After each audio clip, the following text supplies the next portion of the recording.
सविसिद्धि धुवमचलमणोभवं गतिं पते वोक्षामि समयपाहुड मृण्मो सुदकेबिलीभरितं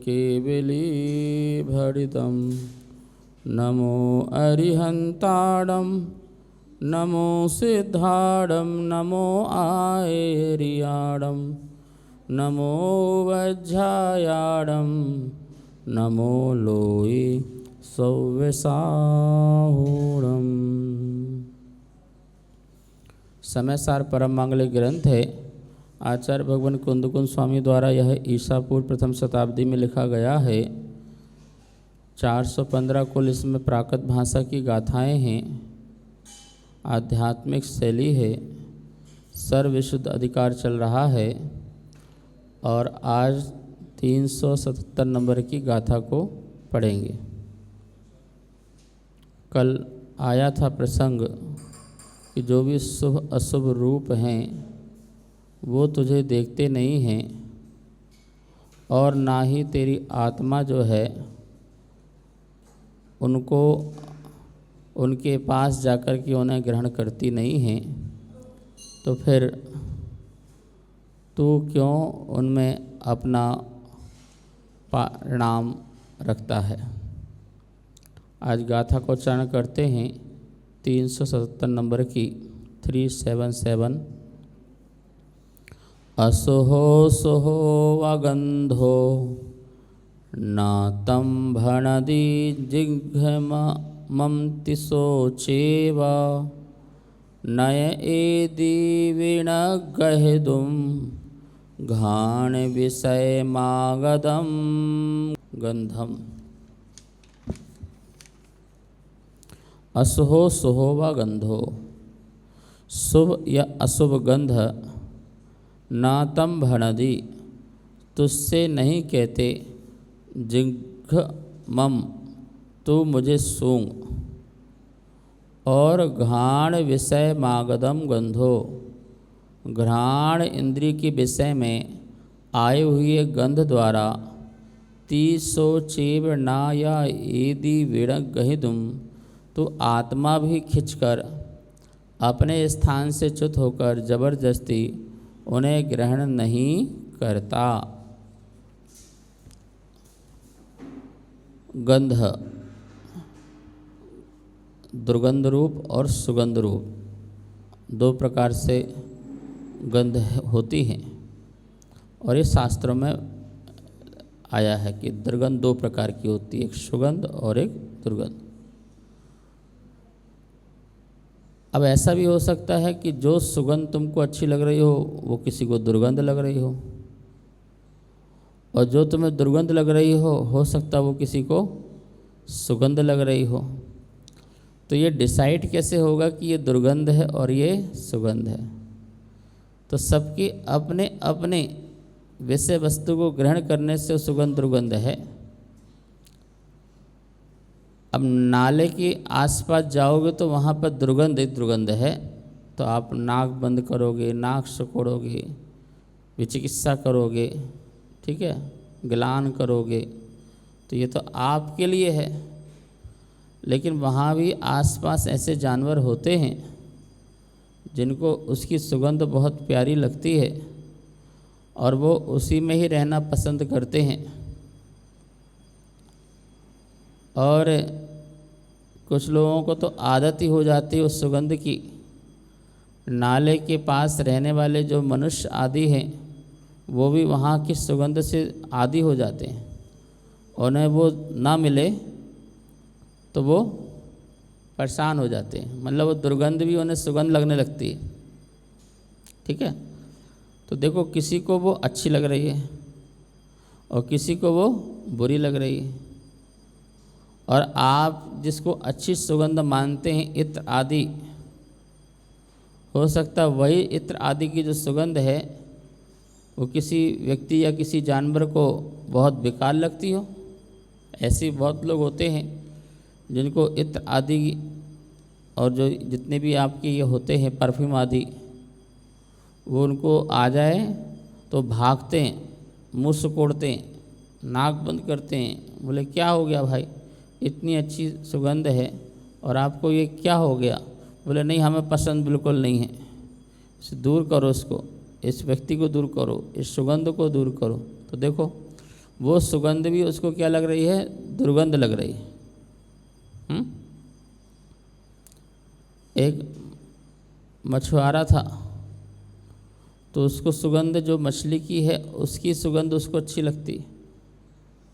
भूल से वो इत्र की दुकान में पहुंच गया तो बेहोश हो गया। उसको होश में लाने के लिए उसकी जो कपड़ा था जिसमें मछली की सुगंध थी उसको सुंघाया तो उसको होश आया। वैसे उसको होश नहीं आ रहा था। कितना पानी डालो, कितना गुलाब जल डालो, कितना इत्र डालो, वो तो और ही बेहोश होते जा रहा था तुम्हारे उपाय से। लेकिन उसका जो उपाय था उसके परिवार के लोगों ने किया और वो तुरंत ही क्या हो गया? होश में खड़ा हो गया। तो ये कह रहे हैं कि आप जिसको दुर्गंध कहते हैं वो किसी के लिए सुगंध है, जो किसी को आप सुगंध कहते हो वो दुर्गंध है। चलो अब ये वाली बात भी नहीं करते। अभी आप जो मानते हो, क्योंकि हम तो आपको संबोधन कर रहे हैं ना, तो अभी हम आपके लिए कह रहे हैं कि भाई शुभ अशुभ रूप जो गंध है तुझसे नहीं कहते हैं कि तू मुझे सूंघ। कौन कहता बताओ? गुलाब या अन्य फूल आदि की बढ़िया सुगंध आती है, बाग बगीचे में जाओ तो वो कब कहता है कि तुम मुझे ग्रहण करो, तुम मुझे इसको सूंघ करके आनंद लो? वो तो नहीं कहता है। लेकिन आप ही गहरी सांस लेते हो और उसकी खुशबू जो है वो अंदर तक ले जाना चाहते हो, ठीक है ना? और वो उसका जो है सिर्फ घ्राण तक ही है बस, इसके बाद अंदर जाने के बाद वही सुगंध रहती है, ऐसा थोड़ी है, ठीक है ना? वो तो घ्राण तक आपने जो उसको लिया तो वो जो टकरा रही है बस वहीं तक है। जैसे जिह्वा इंद्री का होगा तो जीभ में रखा है जब तक वो स्वाद है, और जैसे ही अंदर गया घाटी उतरा माटी, जैसे अंदर गया तो वो क्या हो गया? अब उसका स्वाद आपको पेट में आ रहा गया। आपने भोजन किया, वो पेट में गया, स्वाद आ रहा है क्या? मज़ा आ रहा है। 1 घंटे बाद 2 घंटे बाद भी उस रसगुल्ले का स्वाद ले लो जो खाया है, जो स्वादिष्ट भोजन किया है वो पेट से स्वाद ले लो, आएगा क्या? वो नहीं, वो रसना इंद्री को स्पर्श करने से उस समय आ रहा था। ऐसे ही सुगंध दुर्गंध जो हैं वो घ्राण इंद्री का जो ये उपकरण है इसमें उसका जो भी है वो टकराने से उसको उसमें लगा कि ये दुर्गंध और सुगंध रूप आई है। वैसे तो वो गंध है। क्या है वो? गंध। अब गंध को आपको अच्छी लगी तो वो सु हो गया, तो सुगंध हो गया। और वही गंध आपको अच्छी नहीं लगी तो वो क्या हो गया? दुर्गंध। घ्राण इंद्री ने सिर्फ गंध स्वीकारा है। क्या किया है? कोई गंध आई है, इसका मैसेज, इसका समाचार जो है वो आत्मा तक पहुंचाया है कि कोई गंध है। अब अज्ञानी आत्मा जो होती है वो गंध जो आई है उस गंध को अच्छी मानता है तो वो राग कर लेता है, और उस गंध को पसंद नहीं आई तो वो द्वेष कर लेता है। बस यहीं पर राग द्वेष कर लेता है। कह रहे हैं कि भाई गंध ने तो तुझसे ये नहीं कहा कि तू मुझे सूंघ, जैसे शब्दों ने नहीं कहा था तू मुझे सुन, जैसे वर्णों ने नहीं कहा था कि तू मुझे देख, ऐसे गंध ने नहीं कहा कि तू मुझे सुन, तू मुझे सूंघ। लेकिन सूंघ कौन रहा है? तो ठीक है ना? अब देखो मुनिराज के लिए बोला कि घृणा मत करो। क्या नहीं करो? मुनिराज जा रहे हैं और कहीं से बदबू आदि आ रही है या खुशबू आ रही है तो खुशबू से रति करें, बदबू से अरति करें, घृणा करें तो ऐसा नहीं करते, वो सहज रूप से वहाँ से निकल जाते हैं। चलने वाले बोलते महाराज जी कमाल है, इस बाग से निकले, क्या खुशबू आ रही थी, क्या बढ़िया आनंद आ रहा था। अच्छा, हमें तो पता नहीं चला कि खुशबू आ रही थी, हमें ज्ञान तो हुआ था कि कोई गंध है, पर मेरे उपयोगी है इसमें मैंने ध्यान नहीं दिया। महाराज नाक में हाथ लगा लो, अब बहुत बड़ा नाला आ रहा है और दम घुटेगा, बहुत दुर्गंध होती है। तो महाराज तो वैसे जैसे सहज जा रहे थे वैसे निकल गए, ना चेहरे में किसी प्रकार का वही घृणा का भाव नहीं, कोई किसी प्रकार का इम्प्रेशन जो है ख़राब नहीं हुआ, और चलते गए। लोग अपना रुमाल निकाल रहे हैं, नाक में रख रहे हैं, सांस रोक रहे हैं, आगे ले लेंगे सांस, ठीक है ना, इस प्रकार से। तो क्या हो रहा है कि तुम जो है उसको राग द्वेष से ग्रहण कर रहे हो। हमारा तो ये सहज रूप से आ ही रहा है ना। आप ऑक्सीजन लेने में राग द्वेष करते हो क्या? अच्छा, इसकी खुशबू क्या है, इसकी बदबू क्या है? ऑक्सीजन की कोई खुशबू बदबू है क्या? होगी नियम से, लेकिन तुम्हें स्पष्ट रूप से पता चलता है क्या? बताओ। कितनी सारी गैस हैं जो हम लोग लेते हैं और छोड़ते हैं। कार्बन डाइऑक्साइड भी ले लेते हैं, कभी कभी छोड़ देते हैं, ऑक्सीजन ले लेते हैं और छोड़ देते हैं। कितनी प्रकार की गैसें होती हैं, बहुत होती हैं, लेकिन हमें पता ही नहीं चलता कि उसकी क्या खुशबू है और क्या उसकी बदबू है। सोचो, ऑक्सीजन की यदि बदबू होने लग जाए फिर तो जीना हराम हो जाएगा तुम्हारा, तो ठीक है ना। नहीं, जैसे उसको लेने में छोड़ने में हमें कहीं किसी प्रकार की बुद्धिपूर्वक राग द्वेष की प्रवृत्ति दिखाई नहीं देती है। हो सकता अबुद्धिपूर्वक हो, हम ले रहे हो, उस समय राग द्वेष इच्छा तो हो ही रही होगी लेने छोड़ने में, लेकिन उसमें हमारा दुर्गंध सुगंध का परिणाम नहीं जा रहा है।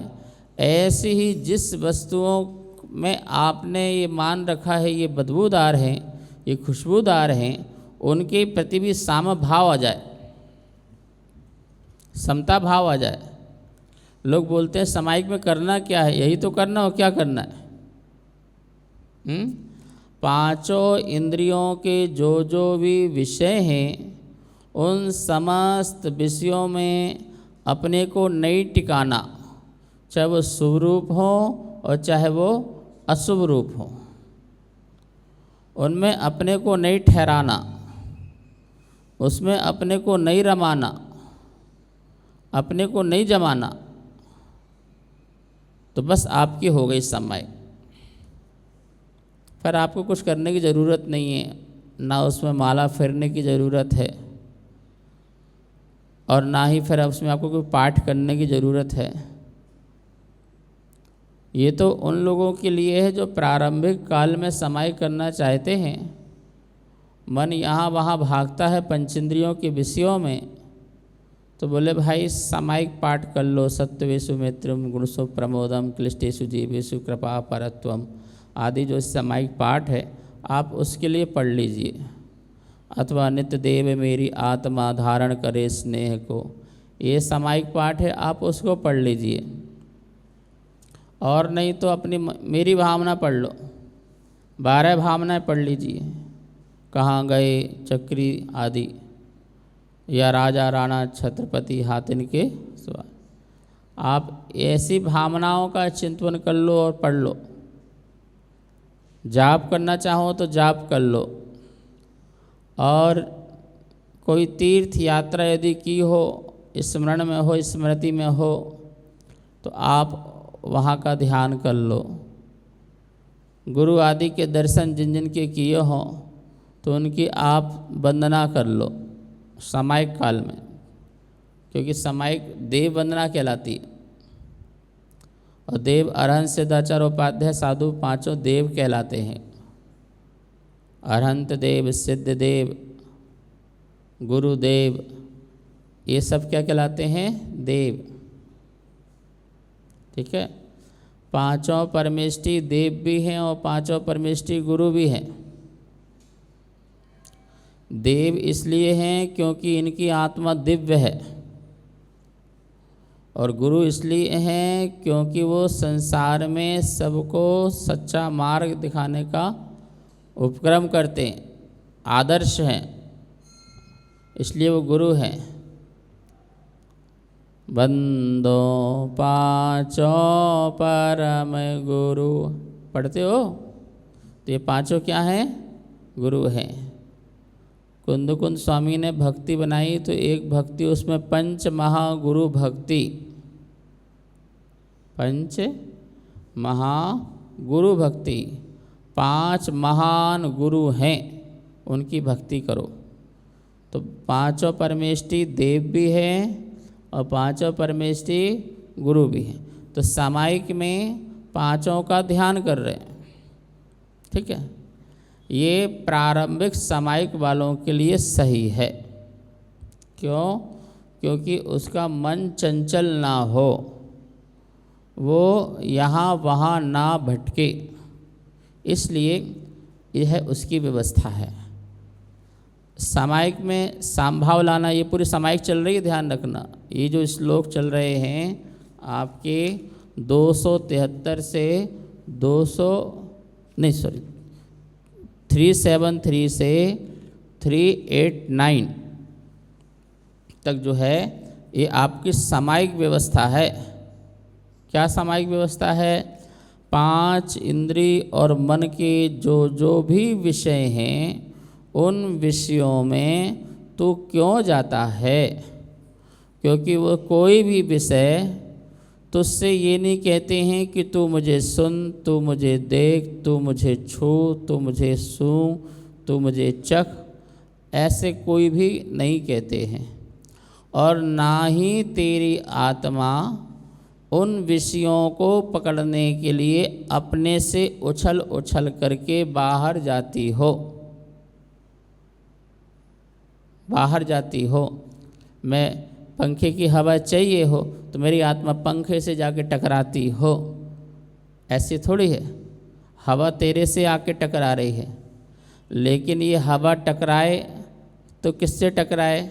शरीर से टकराए, तेरे से ना टकराए। यद्यपि स्पर्शन इंद्रिय को अपन बाद में लेंगे, यहाँ पर तो घ्राण इंद्रिय का विषय चल रहा है। जो कुछ भी गंध है वो तेरे नासापुट में आकर के टकराएगी, नासाग्र में। ठीक है। और इस नासाग्र में जाली लगी है, जाली। ठीक है ना। नाक में बाल होते हैं ना, सारी डस्ट को रोकने के लिए, सारे वायरस को रोकने के लिए, सब ये रोकने के लिए ही इस प्रकार का इंतजाम है इसमें। ठीक है ना। तो गंध भी अंदर नहीं जा रही है, गंध तेरे से टकरा रही है और फिर तू उससे क्या कर रहा है? अपने में राग द्वेष की बुद्धि कर रहा है। सुगंध और दुर्गंध अंदर नहीं जा रहा है। गंध जो तूने एहसास किया है वो गंध अंदर जा रही है। गंध की तो खींच रहा है ना, जैसे आपने अमृत धारा ली, ऐसा खींचा तो वो गंध अंदर गई है। क्या गई है? गंध। सुगंध और दुर्गंध अंदर नहीं गई है। सुगंध और दुर्गंध तो तेरे राग द्वेष है। एक राग तेरा सुगंध है और द्वेष तेरा दुर्गंध है। बात समझ में आ रही ना? अंदर तो गंध गई है बस। जैसे जिह्वा में तो भोजन रखा है बस, और ये अच्छा है और ये बुरा है, वो तो तेरी आत्मा उसे अच्छा बुरा मान रही है। भोजन तो यदि भोजन स्वादिष्ट हो और अस्वादिष्ट हो तो पेट में भी तुझे स्वादिष्ट स्वादिष्ट का पता चलना चाहिए। लेकिन जिह्वा मात्र में रखने से वहीं पर भोजन में जो राग बुद्धि पैदा हुई, द्वेष बुद्धि पैदा हुई, बस वहीं पर ये समाई कराना चाह रहे हैं। तो खाते समय भी समाई कर ले। तो बाग से सामने निकले तो वहाँ भी तेरी समाइक हो जाए, और तू नाले के सामने से निकले तो वहाँ भी तेरी समाइक हो जाए। आँख बंद करके बढ़िया एकांत में हिमालय के ऊपर जाके बैठेगा, वहाँ समाइक करना चाहता है तू, तो हो सकता है वहाँ पर तुझे घ्राण इंद्रिय के विषय ना मिले, तेरा विकल्प ना जाए, लेकिन स्पर्शन इंद्रिय का विषय तो मिल ही जाएगा। जब ठंडी ठंडी हवा चलेगी वहाँ तो फिर तो उसमें अटक जाएगा। तो कहीं भी कोई भी चीज़ मिल सकती है ना। अपन बैठे हुए हैं बढ़िया सुंदर वातावरण में, अचानक हवा आई, झोंका आया और वहाँ पर दुर्गंध महसूस हुआ, सुगंध महसूस हुआ, कुछ भी हो सकता है। 2-4 घर के दूर जाकर के यदि किसी के यहाँ पर अच्छा वो लगा है तकड़ा क्या बोलते हैं, झोंक, तड़का, वो तड़का अच्छा लग गया हो, वो आप समझ गए होंगे किसी चीज़ का तड़का होता है वो, ठीक है ना। तो कहाँ तक खुशबू आती है और तुम्हें नॉलेज हो जाता है कि आज पड़ोसी कहाँ क्या बना है, ठीक है।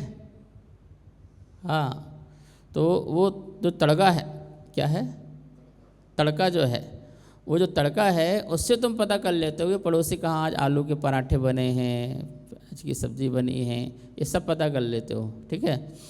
और पत्नी से कहते भगवान क्या खुशबू है, ऐसा तो तू बनाया कर कभी, ठीक है ना। तो वो क्या हो रहा है, उस खुशबू से ही भर रहा है।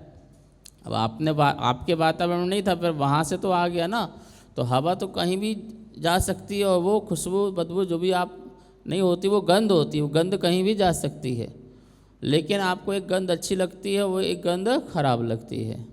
तो आपने अपनी कल्पना से, क्योंकि आपकी इष्ट अनिष्ट बुद्धि है। आचार्य नेमिचंद स्वामी से पूछा गया, चित्त शांत हो इसके लिए क्या करें।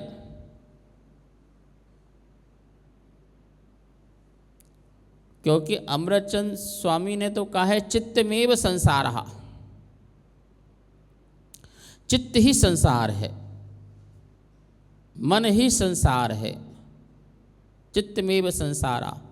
क्योंकि इस चित्त में ही तेरी रति अरति प्रेम घृणा राग द्वेष की बुद्धि प्रकट होती है, वस्तु को लेकर के, विषयों को लेकर के। ये तेरा मन ही राग द्वेष करता है, इसलिए चित्त में संसारा, ये चित्त तेरा ही संसार है, बाकी और कोई संसार नहीं है। भले प्राणी, तेरा मकान तेरा संसार नहीं है, ये जो परिवार है ये तेरा संसार नहीं है। 6 खंड का अधिपति जो है वो 6 खंड उसका संसार नहीं है। उसमें लगा हुआ जो चित्त है, 24 घंटा जो चित्त है उसको लेकर के जो संकल्प विकल्प में लगा हुआ है, वो उसका संसार है। तो आचार्य नेमिचंद स्वामी से पूछा कि कैसे ध्यान करें, तो बोले इष्ट अनिष्ट, जो इष्ट और अनिष्ट आपने कल्पना की है उसमें आप सामभाव रखो। माँ चिट्ठे माँ चिंता माँ चिंपय, माँ मुझे माँ रुझे माँ दुस्से, इट्ठ निठ अत्थे सो। मत राग करो, मत द्वेष करो, मत मोह करो, इट्ठ नठ अत्थे सो, इष्ट अनिष्ट पदार्थों में, ठीक है। पता है, पदार्थ को पदार्थ माने तो अभी मोक्ष हो जाए, पदार्थ को सिर्फ पदार्थ रूप माने तो अभी मोक्ष हो जाए, पर पदार्थ को अपना माने, तुम्हारा माने, अच्छा माने, बुरा माने तो अनंत काल भी मोक्ष ना हो, अनंत उपवास करने पर भी। संपूर्ण दान देने पर भी, बालों को उखड़वा देने पर भी, और हिमालय में एक टांग से नग्न खड़े हो जाने में भी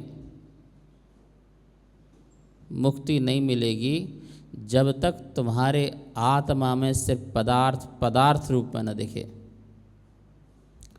कोई ज्ञान में पदार्थ झलकेगा, ज्ञान शून्य आत्मा नहीं हो सकती है, विचार शून्य आत्मा नहीं हो सकती है। ज्ञान तो होगा ही होगा, लेकिन उस ज्ञान में सिर्फ पदार्थ झलके। पदार्थ को पदार्थ रूप से स्वीकार करो, अनुभव करो, तो अभी इसी पंचम काल में मोक्ष है। लेकिन पदार्थ को जो हम पदार्थ रूप से नहीं, पदार्थ को अपने रूप से स्वीकार करते हैं, अपने अनुसार स्वीकार करते हैं, बस वहीं पर आश्रव बंध, वहीं पर संसार की श्रृंखला प्रारंभ हो जाती है। गंध को गंध रूप में स्वीकार करते तो क्या दिक्कत थी? कोई दिक्कत थी? महाराज जी भी निकले नाले के सामने से, बाघ के सामने से निकल के आगे पहुंच गए, ठीक है। ऐसा नहीं परिणाम नहीं गया, गया पर उतना नहीं गया। बचाव तो किया पर उतना भी बचाव नहीं किया कि मोक्ष हो जाए। बचाव तो किया, साम भाव तो रखा, पर साम भाव की जो डिग्री थी वो डिग्री में 5% गए होंगे, 10% गए होंगे। अभी 100%, यात्रा तो 100% में है। 100% जब हो जाएगा तभी समस्त कर्मों की निजरा होगी, उसके अलावा नहीं। तो सामायिक बैठकी होती ऐसी थोड़ी है, ऐसा है। सामायिक 24 घंटा होती है, चलते फिरते उठते बैठते। सामायिक व्रत एक टाइम है, सामायिक चारित का टाइम नहीं है। सामायिक चारित ऑल टाइम है, तो ये ध्यान रखेंगे।